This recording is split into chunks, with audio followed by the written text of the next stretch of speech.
There is a bit of history and a running theme with South Pole Telescope claims. The theme is that if you post a video containing imagery from the SPT, YouTube will delete your account. Good thing none of the Nibiru proponents are actually using imagery from the SPT then, and are instead using fakes, or certainly images from anywhere but the SPT. And that's where the history comes in, with a user by the name of Nibiru Shock 2012 posting a series of images, each more drastic than the last, until his account was deleted, hacked, taken over by them, whoever they are. Whatever happened to the account though, the video contents were confirmed by other Nibiru proponents to be genuine. And by confirmed, I mean those proponents did no research into the SPT at all, and then concluded that the images were genuine. There's a slight problem with that, especially when Nibiru Shock 2012 later comes forward and owns up to the hoax, explaining that the images were photoshopped, and even offering the original files used in his videos. Whether you're still skeptical about those events or not, and many believe that even this admission of a hoax is in fact a cover-up, then it shouldn't matter in the slightest, as you'll soon see.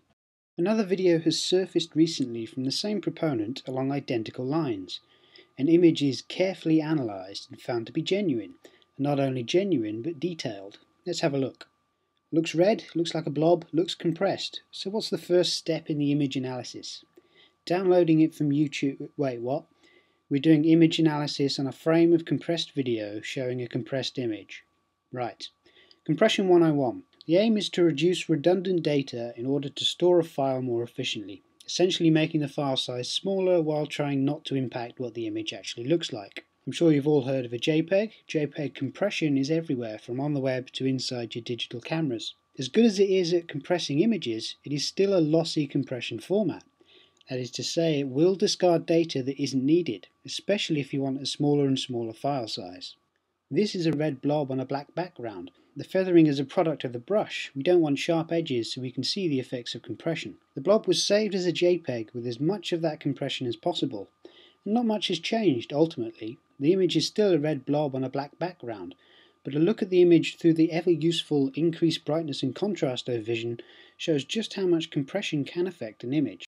Now, after all that compression, we then upload it in a compressed video to YouTube, who compresses it in order to stream it to other viewers, and other viewers can then download a compressed version to watch offline. The levels of compression may not be as drastic as the example here, but they do stack up and affect each other. So let's continue following along with an image analysis that simply will not find anything other than image artifacts. Is this a natural star field in the background, or part of the compression process?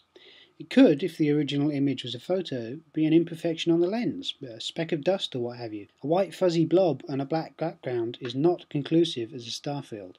This gradient looks familiar too. We're both going from a red blob to a black background, and yet we see greens and purples. This again could all be due to whichever form of compression was used, both for the original image and its video conversions. No evidence of sharp cut and paste corners.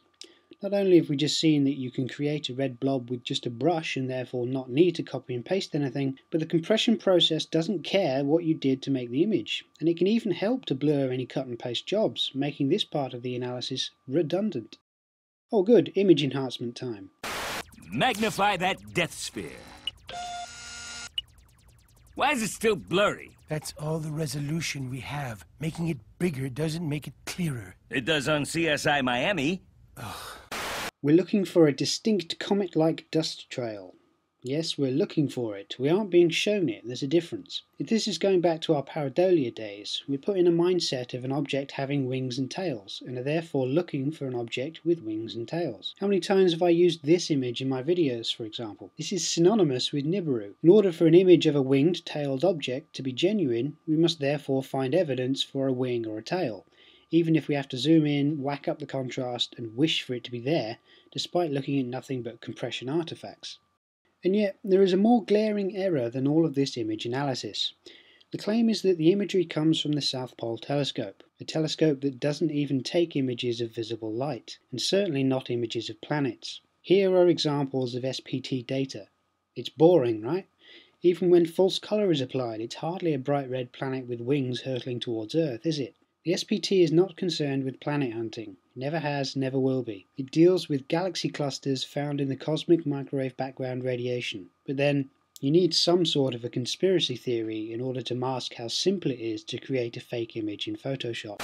Well, here you have 3 versions of the pictures from the South Pole Telescope. I wasn't sure what they were, but again, a teenager told me on the left one that he was taking a Photoshop class. And so he just decided to go in starting from nothing. He said in 15 minutes he duplicated that picture completely, just starting from nothing.